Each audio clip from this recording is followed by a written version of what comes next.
조직 문화가 왜 중요한가라는 질문은 많은 리더가 한 번쯤 떠올리는 질문입니다. 조직은 자연적으로 발생한 집단이 아닙니다. 지극히 인위적인 집합체로 특수한 목표를 달성하기 위해 만들어진 개체입니다. 여러 학자가 조직 문화를 정의하려 했지만 다양한 사람들이 공감하는 만족스러운 정의는 없었습니다. 그러나 조직 문화가 조직의 목표를 달성하도록 돕기 위해 형성된 정신적 소프트웨어라는 점은 분명합니다. 따라서 조직 문화는 목표 달성에 효과적일 때 비로소 좋은 조직 문화라 평할 수 있는 조건을 갖출 수 있습니다. 그와 동시에 인류 보편적 가치에 부합하는 인간다운 삶을 보장하는 양식일 때 역시 좋은 조직 문화라고 할 수 있습니다. 조직 문화 연구자이자 현장 전문가로 알려진 김성준 교수의 최고의 조직은 조직 문화를 바꿔보려고 고심하지만 무엇을 어떻게 해야 하는지 알지 못해서 답답해하는 CEO와 경영자들에게 조직 문화의 개념, 젊은 밀레니얼과 소통하는 조직 문화를 만들기 위해 갖춰야 할 리더로서의 관점과 행동, 또 좋은 조직 문화를 만드는 데 필요한 구체적인 실천 방향을 제시해 줍니다.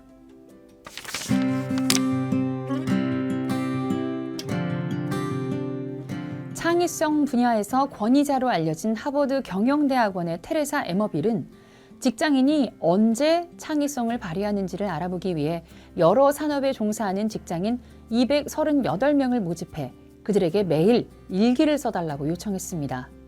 에머빌은 총 12,000여 건의 일기를 확보해서 분석한 결과 자기 업무에서 한 발 전진했다는 자각이 들 때 직장인들이 행복을 느낀다는 사실을 발견했습니다. 에머빌은 이를 전진의 법칙이라고 명명했습니다. 이 결과는 구성원을 즐겁게 해서 성과를 내기 위해 다양한 사내 이벤트를 의무화한 직장이 행복한 직장이라는 생각과 배치되는 것이라고 할 수 있습니다. 저자는 해당 연구가 미국에서 수행된 것이라 우리나라 직장인과는 다를 수 있다는 반론을 염두에 두고 우리나라 직장인 6천여 명을 대상으로 설문조사를 했는데 결과가 에머빌의 연구와 비슷하게 나왔다고 합니다. 그 결과의 핵심을 요약하면 직장인들은 업무를 수행하는 데 있어 조직 문화가 방해된다고 여겨질 때 좌절감을 느끼고 반대로 업무가 잘 이루어지는 문화 속에서는 기운을 받아 몰입할 수 있다는 것입니다. 이를 바탕으로 저자는 목표 달성에 좋은 문화와 인간다운 삶을 보장하는 문화라는 이 두 가지 중에서 무엇보다 전자를 집중적으로 살펴봐야 한다고 주장합니다. 당연한 말이지만 조직은 무엇보다 생존이 중요하고 성과를 내야 임직원에게 월급을 줄 수 있기 때문입니다.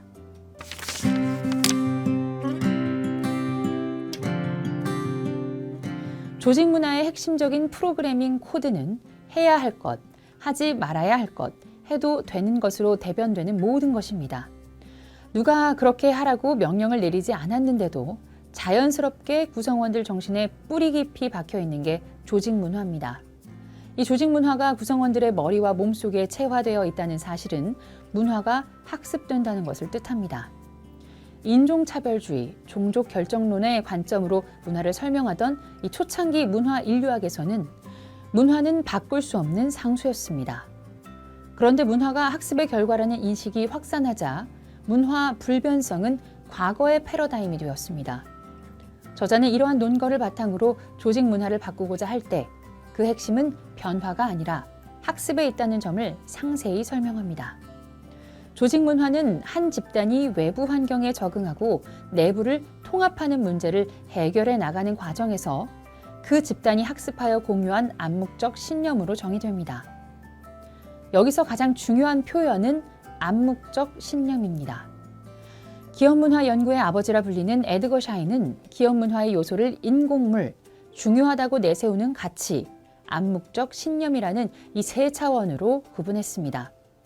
인공물과 중요하다고 내세우는 가치는 조직 풍토를 의미하고 암묵적 신념은 조직 문화를 의미합니다. 이 암묵적인 신념은 그 구성원들이 갖는 가정이자 세상을 바라보는 관점입니다. 이를테면 회사 또는 우리가 모두 함께 아껴 써야 할 자원이다라고 생각하는 것이 암묵적 신념입니다. 샤인은 이런 암묵적 신념이 조직 문화의 주춧돌이라 보았습니다. 페이스북은 이러한 암묵적 신념이 제대로 작동되고 있는 대표적 기업이며 우리나라 몇몇 대기업은 그와 반대되는 신념을 가지고 있다는 게 저자의 평가입니다. 암묵적 신념이 받쳐주지 않으면 인공물이나 내세우는 가치가 아무리 매력적으로 설정되어 있다 하더라도 현실에서 제대로 작동되지 않는다는 게 저자의 주장입니다.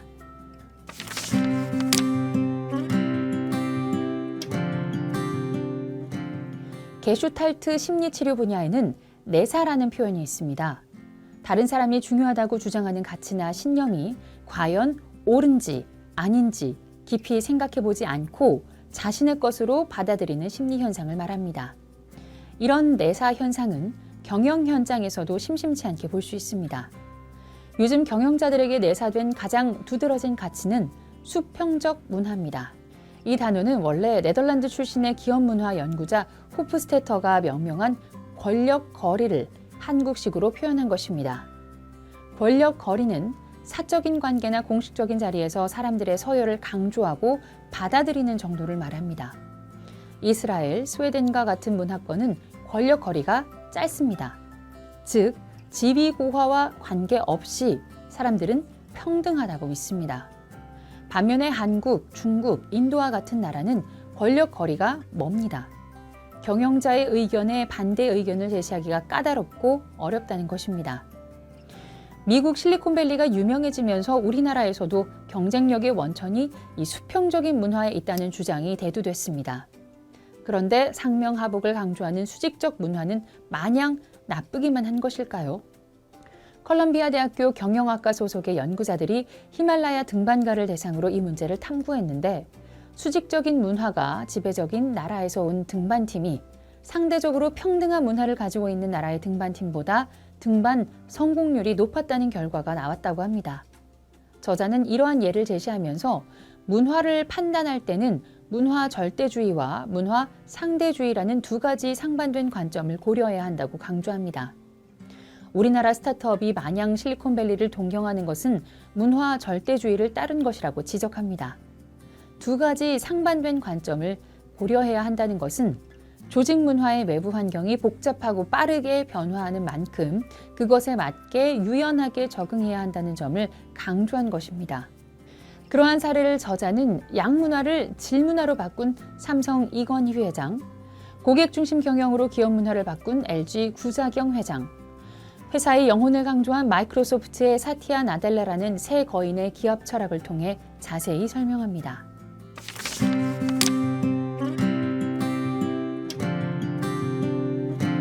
수많은 기업의 조직 문화를 진단하고 보고한 결과를 보면 대부분이 전형적인 의사-환자 모델을 논거로 합니다. 마치 의사가 환자 장기에서 문제가 무엇인지를 찾고 그것을 고치려 하듯이 접근하는 방식을 말합니다. 이러한 방식에 따르면 온통 단점, 고쳐야 할 점, 개선할 점만 나열됩니다. 즉, 긍정과 부정을 모두 볼 수 있어야 하는데 한쪽 눈으로만 현상을 보게 된다는 것입니다. 조직을 변화시키려면 무엇보다 먼저 회사의 핵심 긍정 요소를 찾아야 합니다. 마이크로소프트의 CEO 사티아 나델라는 자신의 강점을 외면한 기업은 성공할 수 없다라고 단언했습니다. 죽어가던 IBM을 다시 성공적으로 변화시킨 루이스 거스너 회장은 회사의 긍정적 측면에 집중했습니다. 이러한 접근법은 약점을 보완하려고 애를 쓰는 것보다 원래 잘할 수 있는 영역을 찾아서 이를 강점으로 개발해야 한다는 강점 혁명으로 요약됩니다. 조직 문화의 불통과 갈등에 대해 기존의 경영자나 리더들은 밀레니얼의 가치관이 회사에 들어맞지 않으니 밀레니얼이 변해야 한다고 생각하지만 밀레니얼은 기존의 조직이 바뀌어야 한다고 생각합니다. 이 문제에 대해 저자는 창업자나 경영자가 먼저 나서야 한다고 말합니다. 경영자는 이러한 저자의 주장에 대해 경영자에게만 너무 많은 짐을 지우는 게 아니냐, 구성원도 바뀌어야 하지 않느냐라는 경영자의 생각에 공감을 하면서도 터부를 파괴하는 일은 경영자가 먼저 해야 한다고 강조합니다. 삼성 이건희 회장은 18만 임직원이 동시에 변화하는 일은 현실적으로 불가능하다고 보면서 사장이 위에 5%에 관심을 쏟으면 나머지 90%도 위에 5%를 쫓아가게 되어 있다라는 말로 변화의 주체가 경영자여야 한다는 점을 밝혔습니다. 저자는 이 두 가지 조건과 함께 조직 문화를 변화시키려면 무엇보다도 개인 차원의 문화 학습 코드를 철저히 분석하고 해체해야 한다고 강조합니다.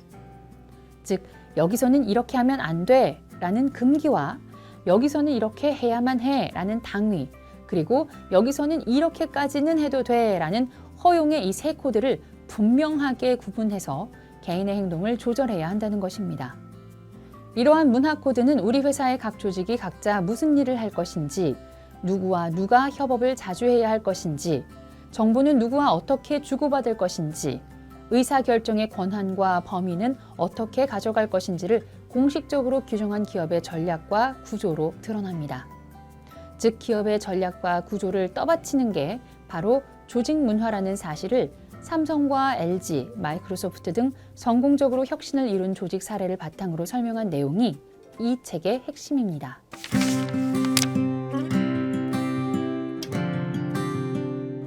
조직 문화는 회사 사무실 그 자체에 배태된 것이 아니라 구성원의 정신 속에 존재하는 소프트웨어입니다.